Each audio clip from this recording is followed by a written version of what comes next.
¿Qué tal? Nos habéis preguntado qué es la unitariedad y para explicar qué es esta idea tan importante en mecánica cuántica hemos decidido hacer un vídeo un poquito en detalle. En mecánica cuántica, las características del sistema no se explican como en mecánica clásica, donde si tenemos un conjunto de partículas tenemos que dar su posición, su velocidad. En mecánica cuántica los objetos fundamentales son distintos. Por ejemplo, si tenemos un electrón, este puede tener su momento angular, al que llamamos spin, apuntando hacia arriba o apuntando hacia abajo. Esto en mecánica cuántica lo describimos con dos vectores que podemos representar así. Y una característica importante es que los dos son ortogonales, son perpendiculares el uno al otro.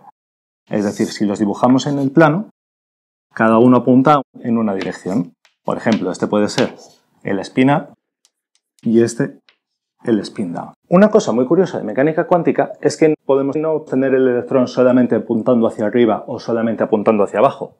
También existen estados en los que el electrón está mirando en una suma de ambas posibilidades. A esto es a lo que llamamos superposición.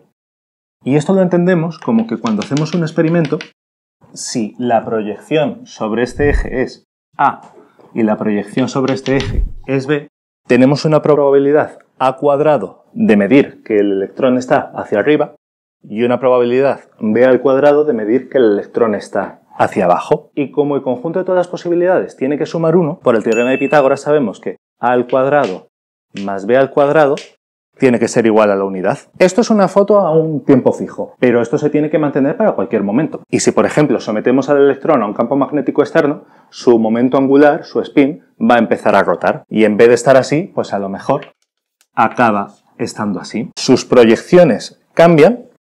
Ahora, por ejemplo, va a apuntar más en la dirección up que en la dirección down, pero la longitud total de este vector siempre tiene que ser igual a 1. Era 1 aquí y tiene que ser 1 aquí también. Esta propiedad de que cambia la dirección pero no cambia la longitud del vector es una cosa que hemos estudiado muchas veces en matemáticas. Esto es una rotación. Una rotación de un vector real es como las que hemos estudiado en bachillerato toda la vida.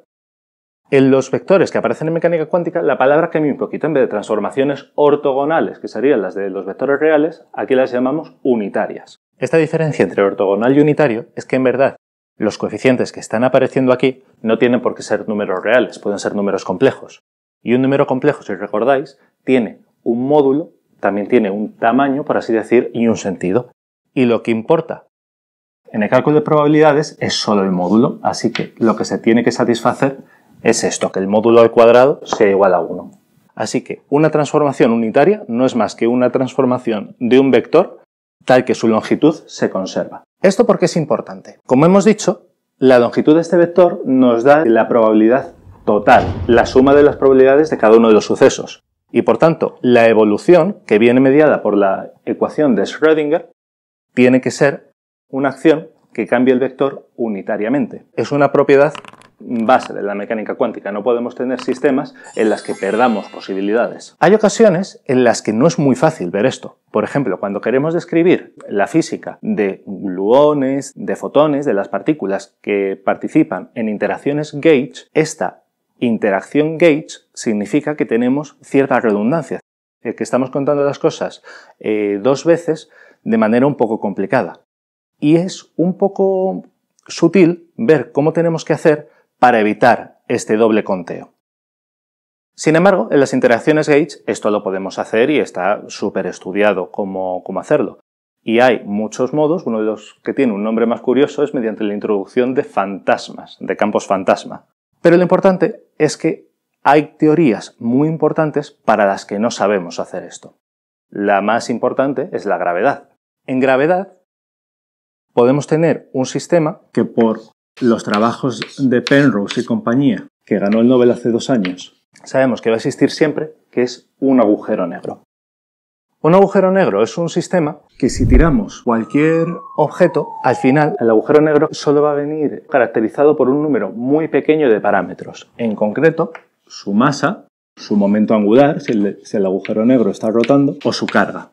Esto quiere decir que si tiramos, sin hacerlo rotar, 1 kilo de, digamos, hierro o 1 kilo de agua, el agujero negro no se va a enterar. Va a ser descrito por el agujero negro que teníamos antes, con estos parámetros ligeramente variados. Y Stephen Hawking nos dijo en 1975 que si tenemos un agujero negro e intentamos estudiar mecánica cuántica sobre él, lo que vamos a observar es que el agujero negro empieza a emitir radiación.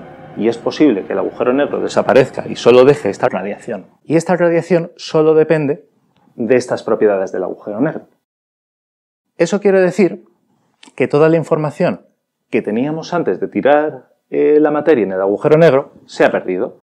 Viendo lo que obtenemos una vez que el agujero negro está radiando, no hay manera de reconstruir qué pasaba antes. Y en estas rotaciones, igual que hemos podido rotar el vector de aquí a aquí, siempre está la posibilidad de deshacer la rotación. De decir, si estaba aquí y nuestro campo magnético era tal, entonces sé que hace 3 segundos tenía que estar apuntando hacia allá. Si tenemos este sistema, eso no es posible. Viendo toda la radiación que ha emitido el agujero negro, no hay manera de ver qué es lo que había antes. Podía ser una estrella, podía ser el planeta Tierra que ha colisionado con otra estrella de neutrones y todo ha interaccionado de manera muy complicada. No hay manera de saberlo. Esto es lo que se llama el problema de la información. Y a día de hoy es uno de los problemas más importantes en gravedad cuántica. Sabemos que la evolución tiene que ser unitaria por varios motivos. Lo primero, porque en mecánica cuántica no hay opción. Toda evolución tiene que ser unitaria por principio.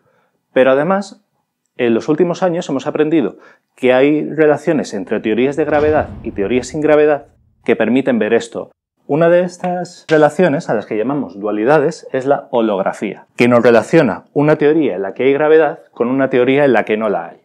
En la teoría en la que no la hay, que es una teoría como las que os estaba contando antes de gluones, fotones y demás partículas gauge, este problema está resuelto. Sabemos que la evolución va a ser unitaria. Así que si todo es igual en un lado que en otro, en gravedad lo tiene que ser. Lo que pasa es que no sabemos cómo. Es decir, esta imagen que os estoy contando quiere decir que al final, a partir de toda la radiación que sale, si somos capaces de observarla toda, voy a ser capaz de reproducir que había al principio. Pero hacerlo no es nada fácil. Y ver exactamente cómo hacer eso es un problema abierto y hay opciones como, todas tienen un nombre bastante gracioso, los muros de fuego, las islas cuánticas, y actualmente estamos estudiando cuál es la mejor manera de entender esto.